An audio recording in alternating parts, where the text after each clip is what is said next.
Hey guys, it's Dawn, and as promised, we are here for our lunch and learn. And I'm so excited. My nerves are shot. I hadn't eaten anything this morning, not a good idea, but I just was extremely excited to spend some time with you guys and all of that. So, shout out to everyone who hit me up this morning and was like, I'm praying for you. It's going to be great. Love you guys. I could not do life without my circle. Get you one. Okay.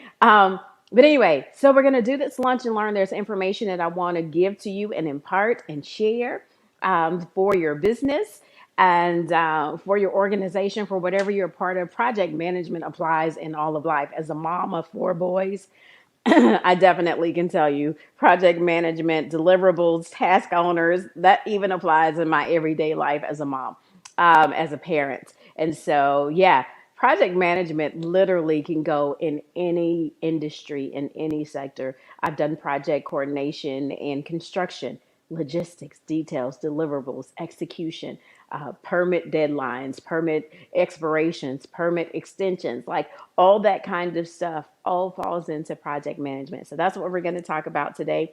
I want to be mindful of our time because it is our lunch and learn. So grab your lunch. This is going to be lunch today until my stomach calms down. But grab your lunch.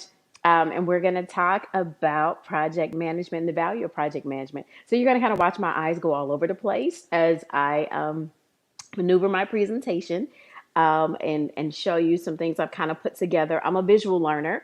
I don't know how many visual learners I have out there, but I'm an auditory visual learner. What that means for me is that I need to see it. If I can see it, I can comprehend it better. You can tell it to me. You may have to tell it to me more than once for me to kind of go, okay, say that again and say that again. And if you're like my friend, you squint your eyes because it makes you hear better. And so you do like this, say it again and say it again. So I'm a visual learner. So I figure if I give you visuals, they may be helpful. And for my visual auditory learners, hi. No shade. That's just how I learn. But when I get it, I got it. I'm one of those. So share. Make sure you share. And if you're watching and go, oh gosh, I'm not on lunch or I will be back in 30 minutes, whatever. We're gonna re-premiere it at 8 so you won't miss anything. All right. So let's go. Let's talk project management. I'm so excited. Hey, Bishop Page. So glad to have you with me. Listen, so project management. Let's talk project management. I want to tell you what project management is, and you're going to hear. So, another thing that I do for my learning, it's not just to be catchy and trendy, it's just because it helps my mind process ideas better, is that I tend to alliterate my thoughts. Alliteration, what is that? I make sure that every key word in whatever I'm thinking through has the same letter. So it may be a series of P's or C's or D's or T's or whatever that is. And so I did that with project management, right? Project management is the management of people. It is the management of processes. It is the management of projections. It is the management of productivity. And it is the management of the present. It is the management of the day to day. Most people think of a plan that you sit around the table, and if you love, like me, you love post-its, right? And so you got post-its everywhere and thoughts and ideas, but you got to come out of the boardroom. You got to come out of the war room, is what we called it when I do project management for groups. We go in the war room with our post-its, whiteboards, my friends, our whiteboards. Get your whiteboard, get your dry erase markers, and you go in the war room and you brain dump, right? Strategize, structure and strategy. We're going to talk about that in a few minutes. But you strategize, but the day to day matters. You come out of that room and you go into implementation. And most of us either don't have the war room at all. We don't have the room where we go in and brain dump and strategize and put it all in writing where we can visually see it. We don't do that. But then there are those of us that do that, but leave that room and don't do anything with what we do. Said this to a friend last night.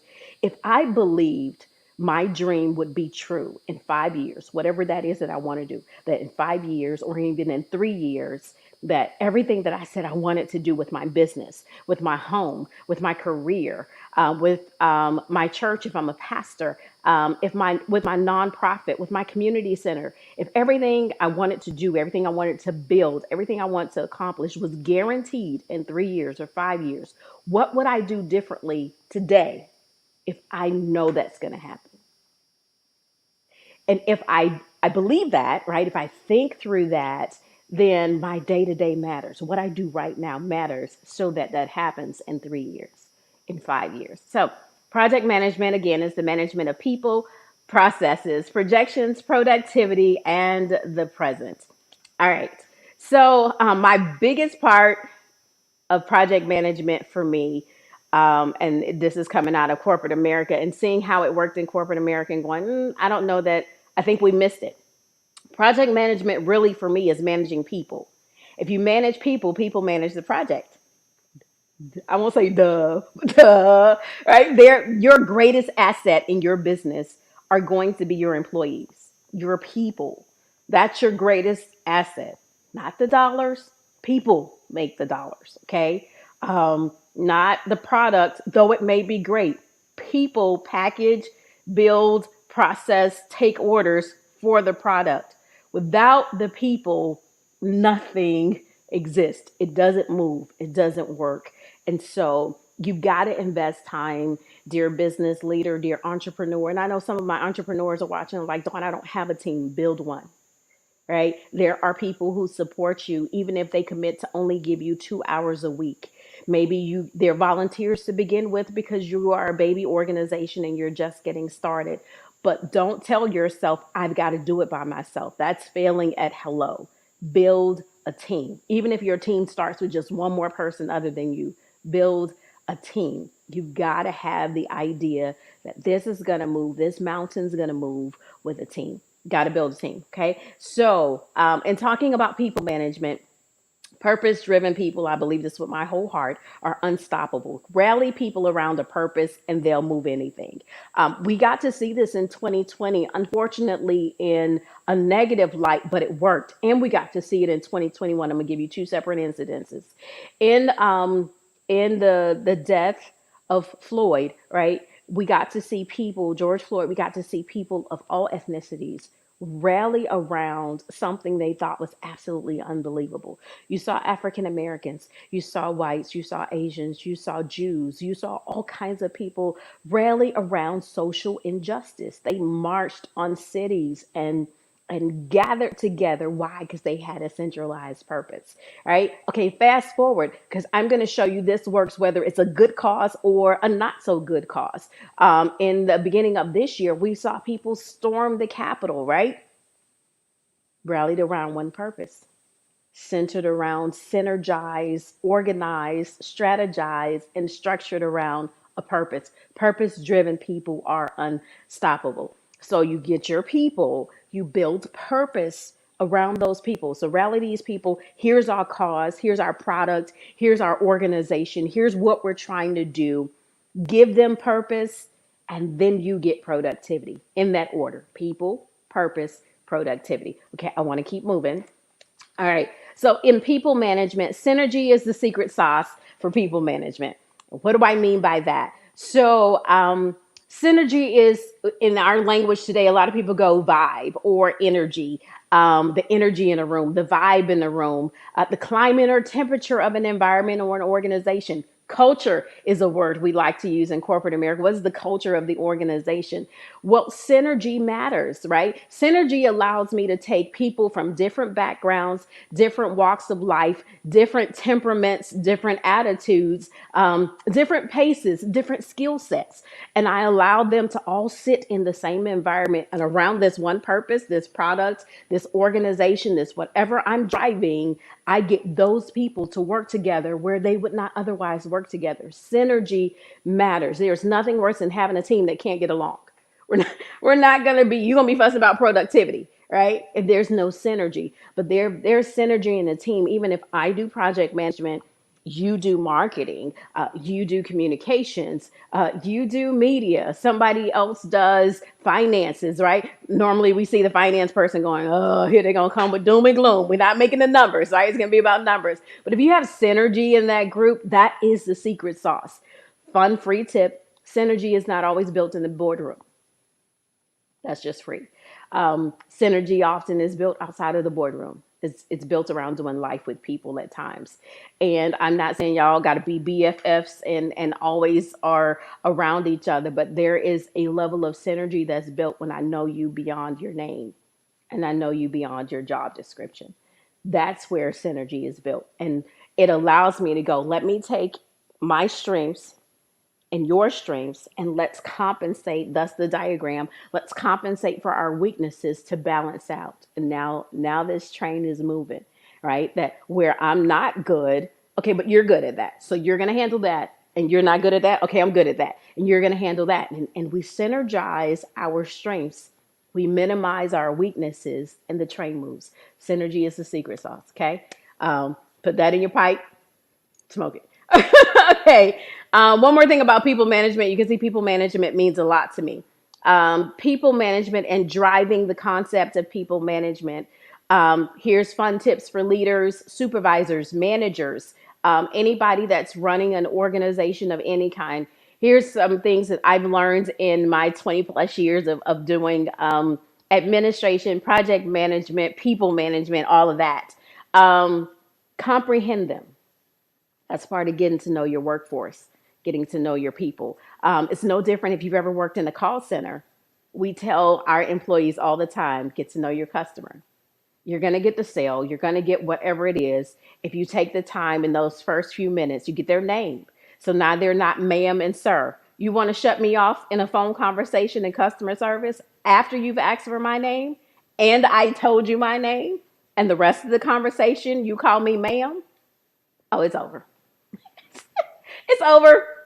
It's all the way over. Why? Because it's not personal anymore. It's not engaging anymore. It's I'm just a person on the other end. So that's even better when you start talking your workforce. What is it to walk into the office, or what is it to hop in the Zoom and the owner, the founder, the CEO looks and goes, "Hey Dana," or "Hey Nicholas," or "Hey whoever." As I watch you guys, "Hey Quintad," if somebody walks in, right, and says your name, that's huge. That's huge. True story.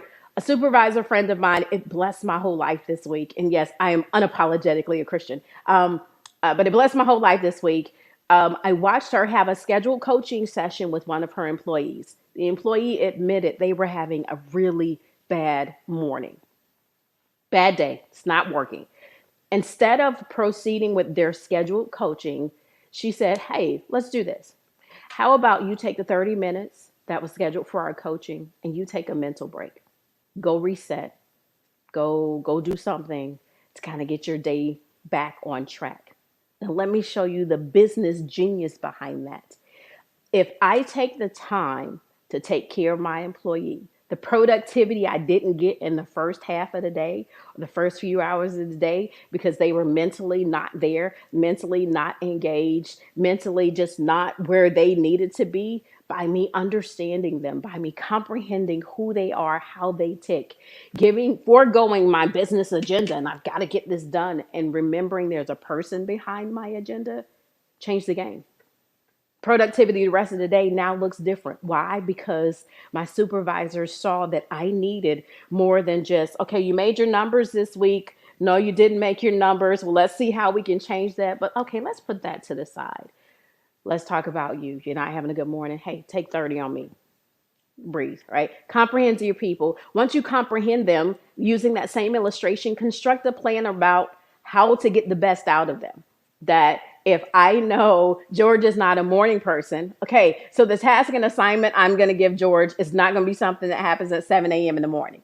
It's not going to be something that happens at 8 a.m. in the morning, right? I'm going to give George the night work. I'm going to give George the afternoon stuff. I'm going to give George stuff that's not time sensitive to the business day if he's a part of my home team, and I can still use him. Now, obviously, if my business runs from certain hours of the day and that's what I need, then George may not be a good fit for my team. Free fun fact, everybody's not made for every team, and that's okay. Doesn't make them a bad person, doesn't make you a bad leader. It just says, hey, the culture, the synergy we have here, how this works, you don't fit in. Let's find you somewhere where you fit. So construct a plan around what you comprehend about your people, and then be compassionate. You put those three together and you're going to build an amazing, incredible, engaging team. You're not going to be perfect every day. Please don't buy that hype. You're not. You're going to have days where you go in and you're going to turn over all the tables. Listen, Dawn, the project manager, on a not good day, it's just not a good day. It's not. And so I'll pray for me on those days because it's not a good day. All right, so let's keep moving. Process management. Um, the other part of project management, and that's where people really hate to see me come, is we put processes together. One of my famous lines is out of the movie Drumline, and I say, "Why do we rehearse? Why do we rehearse? Huh? Why do we rehearse?" I do this in a suit. I do this in some work boots. It is the same dawn, whether I'm on a construction site, whether I'm in the boardroom, whether I'm at the church house, wherever I am. If we put together processes, this is what we do. This is how we do it. You had this assignment. These are your deliverables. This is the timeline we had.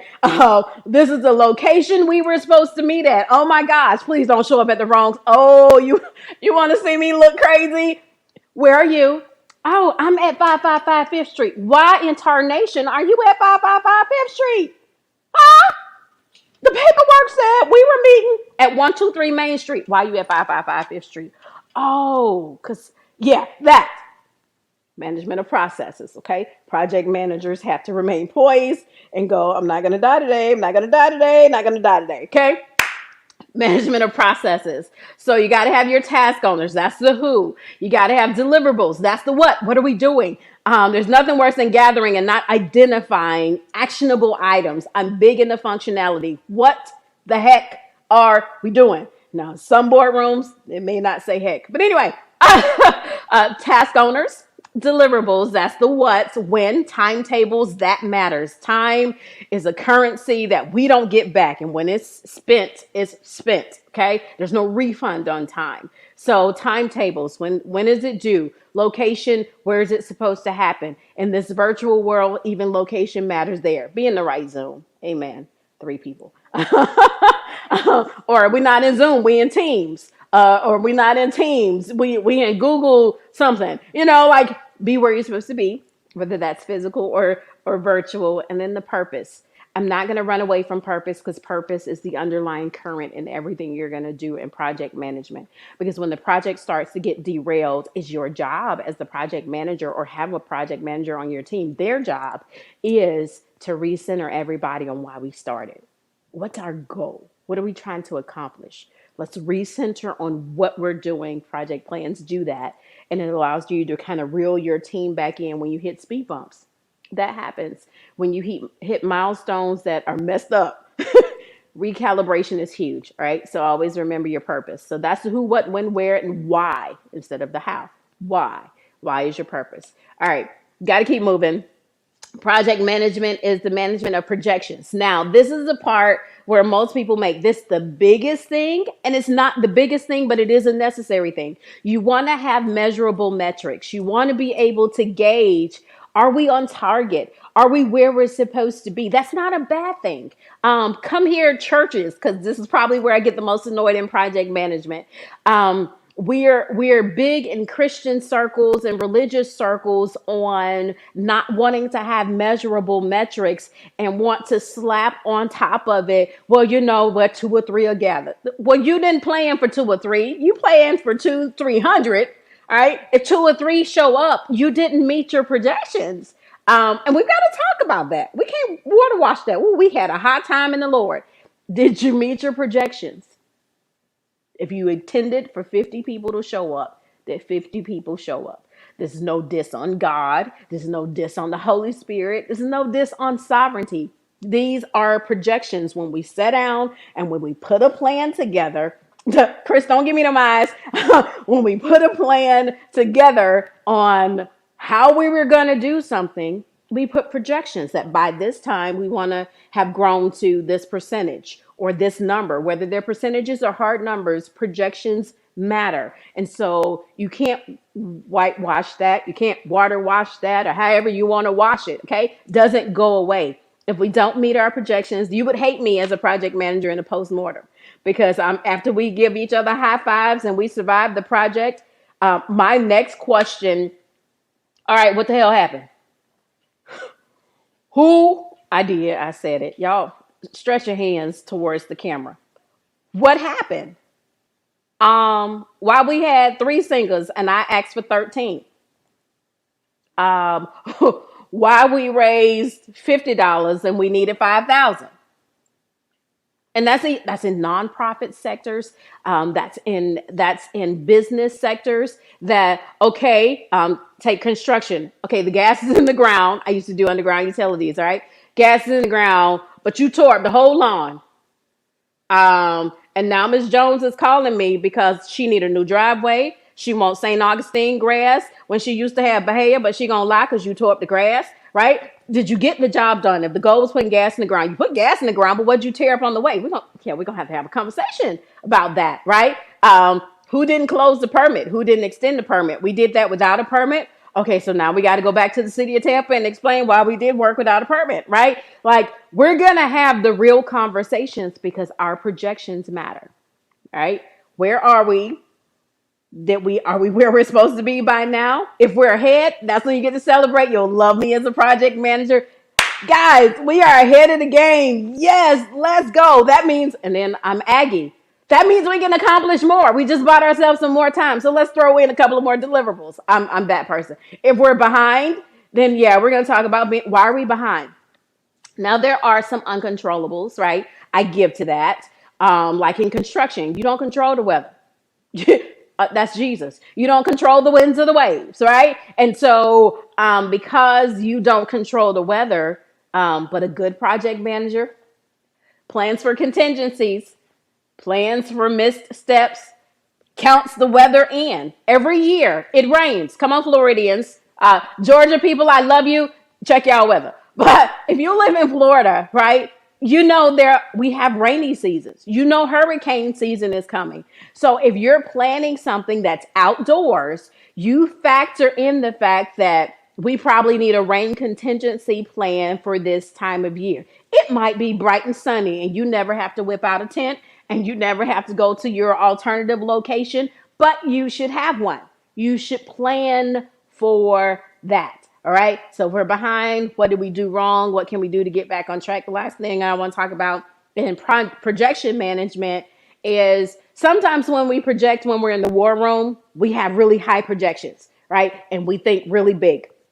And oh my gosh, it's 12:27. I got to keep moving. All right. So we think really big, right? When we're in the war room. And then sometimes we get boots on the ground and go, whoa. Okay, maybe we didn't think this all the way through. Because it's one thing to think about it with a whiteboard and dreaming big. It's another thing to get boots on the ground and realize, okay, maybe we need to adjust our projections. That's not a bad thing. Hear me? That's not a bad thing. It is okay to revisit the project plan, look at your projections, right? And go, okay, maybe we're not going to do this for 200. Maybe we're going to do this for 75. All right. Not a bad thing. If COVID has taught us nothing else, it's taught us to adjust, right? It's taught us to adapt real time to real climate changes, to real adjustments. And if you paid attention to what COVID taught us as well, is if we didn't change, we didn't make it. Literally. Businesses died. Humans died. Churches, they died. I know y'all don't believe the church can close. They do. They die. All right. So change is necessary in any project. Instead of letting the project die because you don't want to get off your high horse and actually accept we may have bit off more than we can chew, or something's changed and we need to adjust. Adjust your projections if you need to. Calibrate. Reset. It's not a bad thing. As a matter of fact, my friend has on her desk the easy button from Staples. So that was easy. Put on top of the easy button the word reset. And so every time she hits it, the word reset is in your head and it talks back to you and go, no, that was easy. Because that's what I want you to think of resetting. Don't think of resetting as failure. You didn't fail. The project's not over, but you did calibrate, right? I'm out of shape. Newsflash. but he's a wander. Anyway, I'm gonna say I'm out of shape. I'm absolutely out of shape. So for me to take on something that physically I can't handle halfway through the journey, we might have to rethink this, right? Y'all might have to get me some skates, a bike, a golf cart, something to get me to the finish line. And so I'm saying that jokingly, but seriously, you're not a failure if you have to rethink how you're going to get where you need to go. Okay. All right. Projections, manage your projections. All right. So productivity. If you manage the people, manage the process, manage your projections. Now we can talk productivity because it's people plus processes equals productivity. You put all of this together. And this is where project managers' whole faces light up because it's like, yes, it's working. The people are working. The structure is working. The strategy is working, and we're doing it. All right. Assess how the people and the processes are synchronizing because they've got to kind of go together. There is nothing, but there's nothing worse than having people. You can see this even in sports. There's nothing worse than having a talented team, but their processes are not synchronized. So get all this talent, but it's not working together. And you're looking like, why are they not winning championships? Like they got a beast of a team. Synergy, synchronization. It's got to all come together.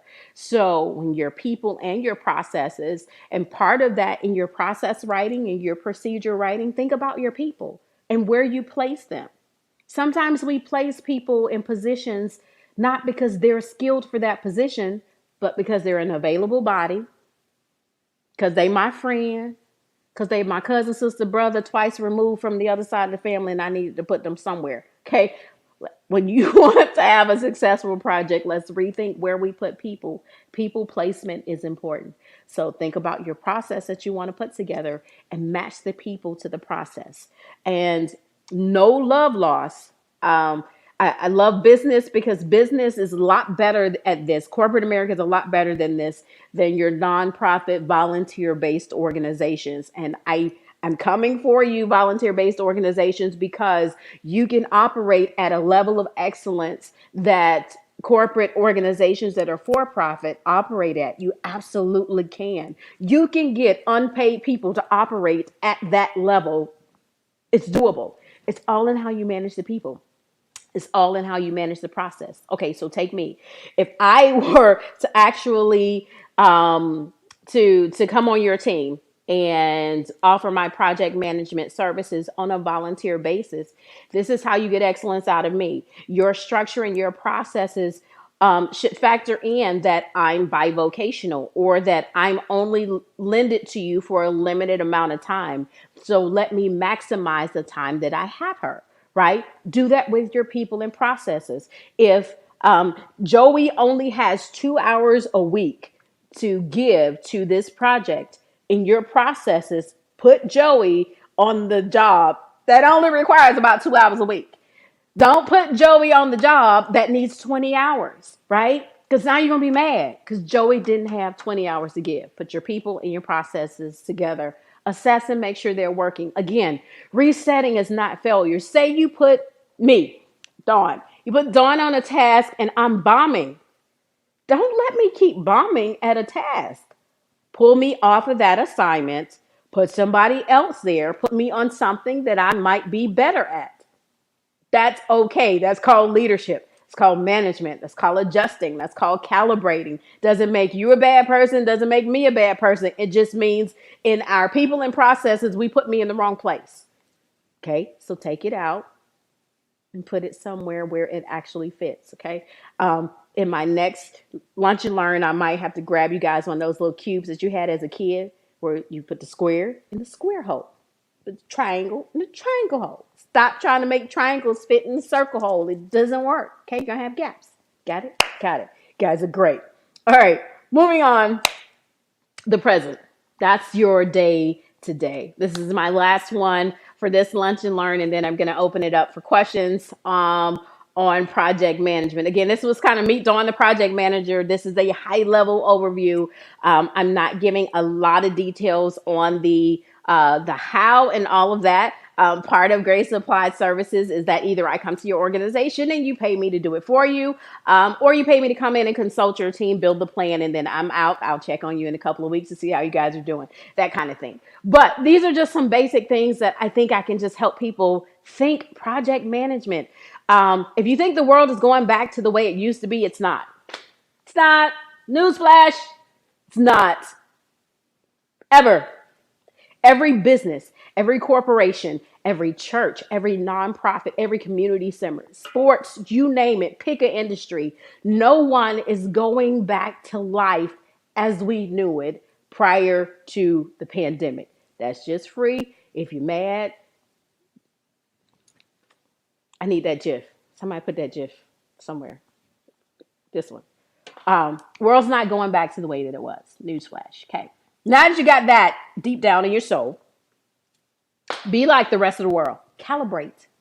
If you're going to make it, calibrate. Corporations are right now having town halls about, okay, so this thing's not going away. Hey, we actually save money by people working from home. We don't really need to pay for 5 floors downtown at the Bank of America building anymore because, well, people can work out of their home and, well, 80% of them were actually pretty productive. And we saved on leasing, lights, water, believe it or not. These are considerations, right? They're line items. And so people are adjusting. Some people, churches, pastors, leaders, may never set foot in a physical church building again. Did you just die? Okay, Jesus is the resurrection. They may never set foot in a church building again. And that's okay. It's okay. What are you going to do here and now? So this is why present day management matters. Okay. Present day management matters because we adjust and we work for today for what we want for tomorrow. Okay. We live today like there is a tomorrow. Parents plan for their kids that, okay, Joey, like 2 months and he can't even walk, but he got a college fund that started. Why? Because I'm anticipating that he's going to walk, he's going to learn, he's going to grow, he's going to graduate, he's going to go to college. So I'm planning for today, right now, for what I think and believe and hope to happen in 18 years. Okay? Every part of life, every part of project management is I have a plan for my business. I have a plan for my church. I have a plan for my community nonprofit. I have a plan for my Fortune 500 company. And I'm looking and I'm saying, what do we need to be doing as an organization right now, today, so that we are where we need to be in 3 months, 6 months, 12 months, 3 years, 5 years. What's my 3, 5, 10? What's my 3 years? Where do I want to be in 3 years? I always tell people, think big and think far. Where do I want to be in 3 years? Where do I want to be in 5 years? For those who plan financially, you're already planning for retirement and you're probably very able-bodied and are not looking to retire anytime soon, but you should be planning for it, right? Project planning applies everywhere. Plan for your life. Plan the people in your life, plan the processes in your life. And again, project management is not a natural skill set to people. It typically is indigenous to your administrators or those that are in love with logistics, statistics, numbers, projections. Those people tend to be glued into a project plan. However, sometimes we're not that great at project management just because you're into logistics, because I believe project management is people management. So if you're horrible with people, but good with numbers, you're great on a project management team, but you may not be great as a project manager. Okay. Hear me again. Just because you love logistics, you give attention to detail, statistics, mapping, all of that doesn't mean you're a great project manager, but it does mean you may be excellent on a project management team. Okay. Because project management includes people management. If you hate people, this may not be the vein for you.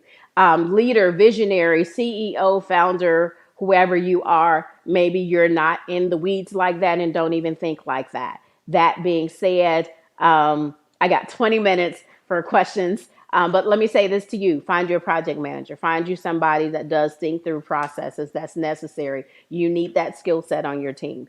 Even if it's a phone call, maybe they're not permanently on your team, but you consult with a project manager regularly. That is necessary.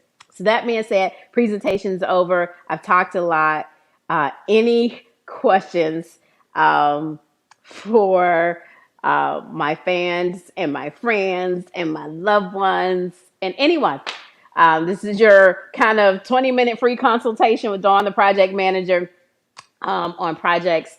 So I'm gonna give you a few minutes because my media team says that it takes a few minutes for me to see comments or questions or things like that. So um, write your questions down. Let me know. Also, while you're writing down your questions, or if you have any questions for me, shoot them out.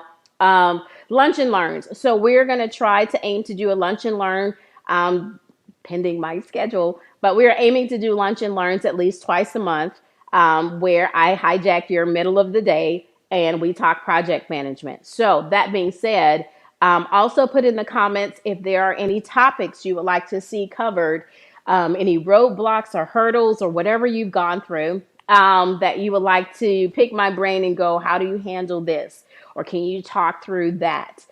Put those subjects, those titles in the chat as well, so that we can make sure that we cover those in our next lunch and learn, and I can kind of schedule out the rest of the year in our lunch and learn. Okay.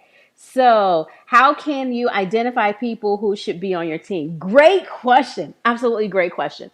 So, identifying people on your team comes a few different ways. I'm gonna play with it in a few different sectors. Let me start with volunteer-based organizations first.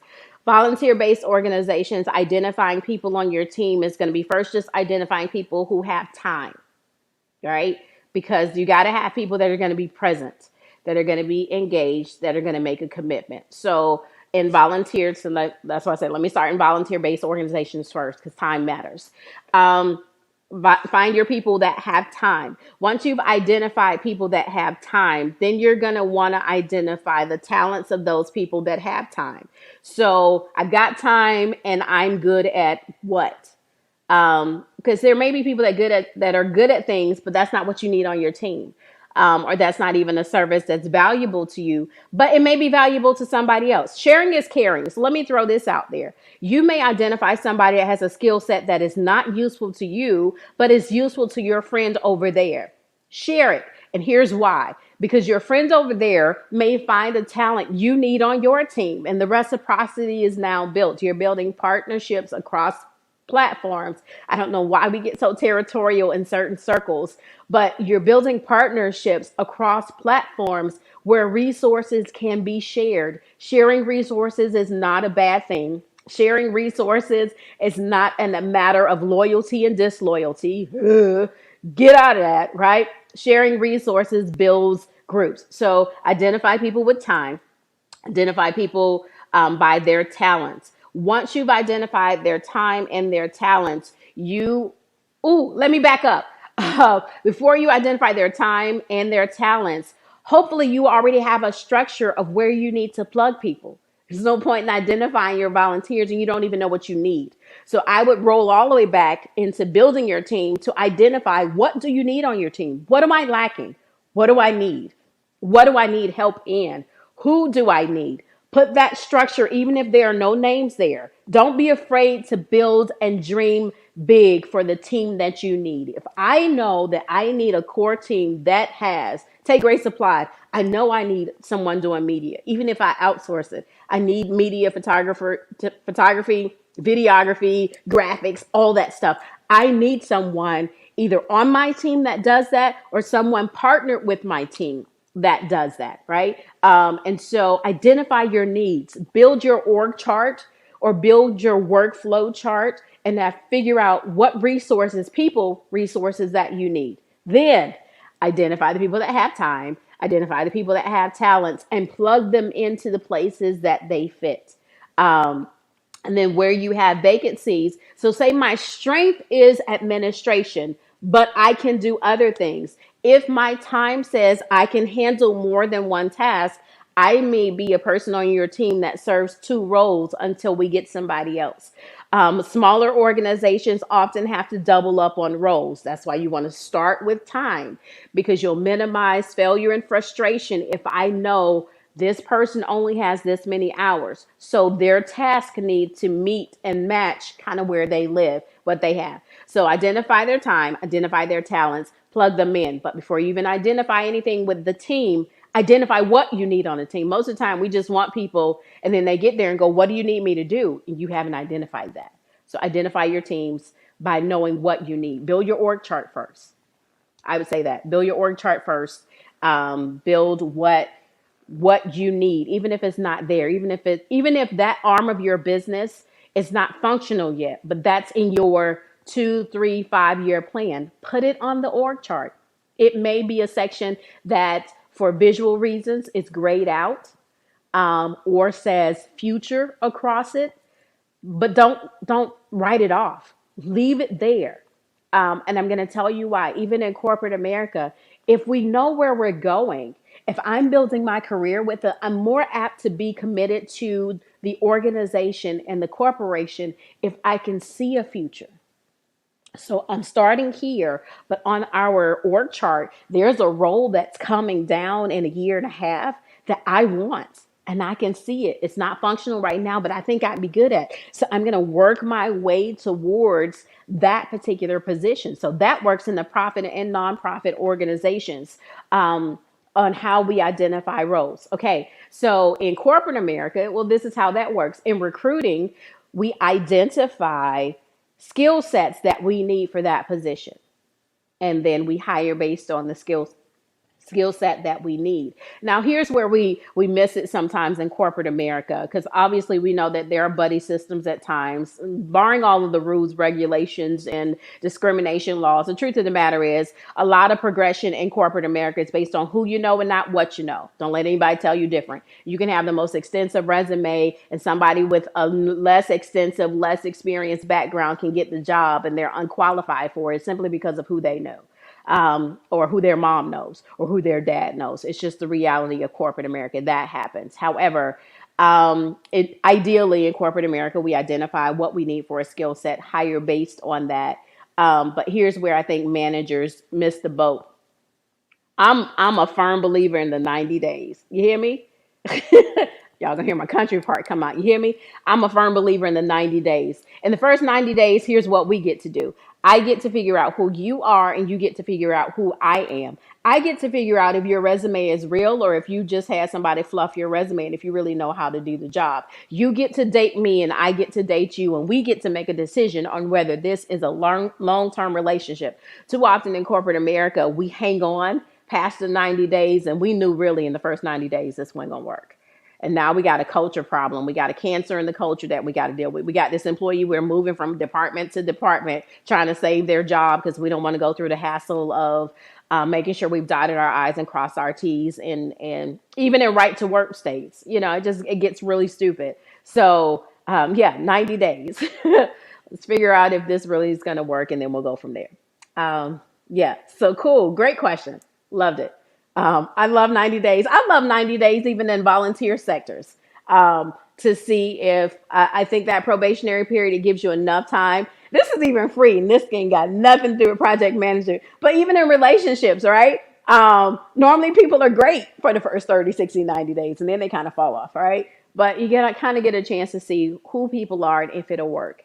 And again, I think if you set that precedence at hello, that we're going to see if this works. And if it doesn't work, you're not my enemy because it doesn't work. I don't hate you because it doesn't work. I don't hate you because I got to let you go. Like, I'm that person that can fire somebody and we can still have dinner tonight.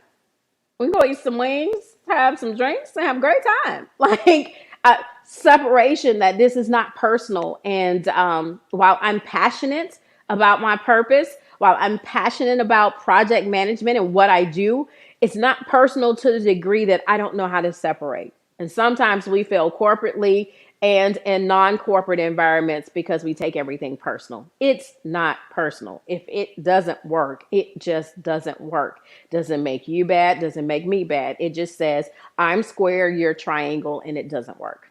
Okay. Sometimes we make it personal, and we make it unnecessarily, especially in church sectors, we make it unnecessarily spiritual, or the devil is busy. No, he's not busy. It just doesn't work. It's okay. It's okay. I just need you to just write. It's okay. It's okay. All right. Any other questions? I promise I'm not going to keep you long. I really wanted to keep it under an hour.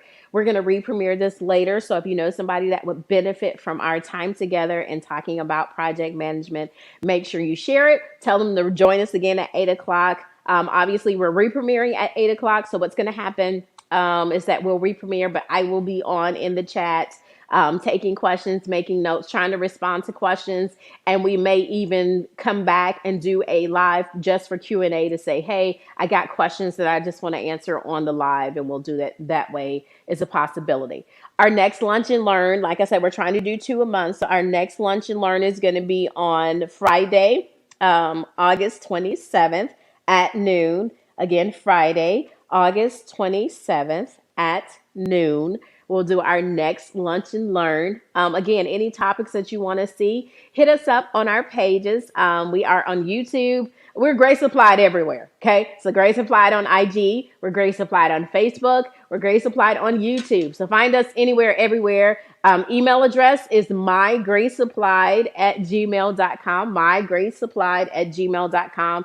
Make sure you, if you have questions or things that you want to cover, make sure that you are keeping in contact. I'm pretty responsive. I do try to respond within 24 to 48 hours of any inquiry. So give me time. I am a mom and I juggle a lot of hats, but hey, I'm here to make sure that we are better. That's what I want to do. My team is giving me all the plugs I'm supposed to give. Okay, so project management, we've covered that. The next Lunch and Learn is the 27th at noon. We've covered that. Thanks everybody for rocking with me this afternoon. It's been great. I've had a lot of fun. And then the other thing that I wanted to remind you of is Space for Grace. So you heard me talking about for-profit, your business, corporations, things like that, and non-for-profit. What I'm finding is a lot of times in our not-for-profit sectors, whether that is community centers, social work, or even religious organizations, churches of all sizes, a lot of time project management is completely absent in those environments. And it breaks my heart because those are some of the organizations to me that are doing the most meaningful work, that it's so much bigger than a dollar. It's so much more impactful, and they help literally people turn their lives around and head in a better direction. And so I hate to see those organizations struggle with basic things: structure, strategy, building teams, efficiencies, managing volunteer bases so that they can be the most effective. And all of that is centered around proper project management. And so I started something called Space for Grace. What Space for Grace does is it allows me to go to those organizations, whether they are nonprofit, whether they are churches, whether they're small businesses just starting out. And I'm an entrepreneur, so I understand it, that sometimes you're trying to rub two pennies together and you're trying to take a little bit and cross your fingers that it grows into something big. And so sometimes you're looking like, hey, Dawn, I can't afford that. I can't afford hiring a project manager. I can't afford getting whatever. And so it just was burdened on my heart after talking with people and meeting people casually. I literally talked to a pastor one day. This is where this really was born. I talked to a pastor in a passing conversation in a hallway, and stopped me and said, "Hey, Dawn, can I ask you a few questions about administration? And I know you're good at that stuff. Can I ask you a few questions?" Sure. And so 20, 30 minute conversation, maybe, if it was that long. And so we talked, and I thought nothing of it, to be honest with you. Like, I brain dumped, passed on information, gave some tips, suggestions, and I kind of kept moving. And then the very next day, had contact with that same pastor, And he said, I went home and I talked to my wife about all the stuff that you told me. And gosh, I slept better last night. Wait, what? You've been losing sleep over something so what was simple to me, what was a no-brainer for me was major for you. And I thought to myself, oh my God, people are struggling and I have the know-how, simple things that could help them be better. So Space for Grace, that's what that is. So, what Space for Grace does is it pays for my fees. It absorbs my cost to go to organizations to travel, whether they're local or out of state, to travel to organizations, absorb my hotel costs, my travel, my fees, my consultations to pay for me to go there. And that's done by people who donate to Space for Grace. So, when you donate into Space for Grace, you're helping some other organization that wants to be better, but just doesn't have the resources and know-how. It's more about know-how. Some of these organizations have people, have resources, don't know how to organize them, don't have that skill set to take people and processes and put that together. So that's what Space for Grace is. So the Cash App for Space for Grace, I think it's on there. If not, it'll be coming on in a minute. But that's what Space for Grace is. So if you want to help organizations and your organization is doing great, and you remember what it was like to struggle in the beginning days, or you just want to help somebody else and you want to sow into that, that's what that is. That's what Space for Grace is. All right. Have I covered everything? I think I've covered everything. I've had a ball. I was nervous, but this is my vein. So once you get me on my soapbox about project management, trust me, ask my friends. It comes out all the time, in breakfast, at lunch, on the ride home from church, like anywhere. Who did that? Who didn't think through that? Like, I am a natural project manager and it comes out. So once I'm in my vein, I can talk about it all day. All right.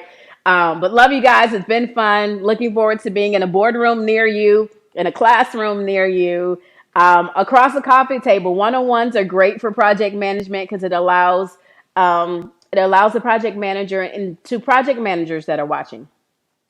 The best thing you can do is spend time with the visionary, spend time with the CEO, spend time with the founder, spend time with whoever is the owner of the project who has the vision for what's supposed to happen. Sit down and hear their heart before you build the project plan, before you start making deliverables, putting timetables together. Sit down to hear their heart. You'll build a plan that they'll be pleased with and that will carry their vision where they want it to go. So I definitely encourage that consultation, that one-on-one, to just listen. One of the best things you can do at the beginning of a project is listen. So spend time with whoever owns the project, that pastor, that leader, that business owner, that CEO, that operations manager, whoever you're spending time with. Sit down, spend time with them, hear their heart, build the project plan from there. All right. So gotta run. Love you guys. It's been fun. Till our next lunch and learn. Go be great. Manage your projects, people, processes, projections, productivity, day to day. The present matters. What you do today matters.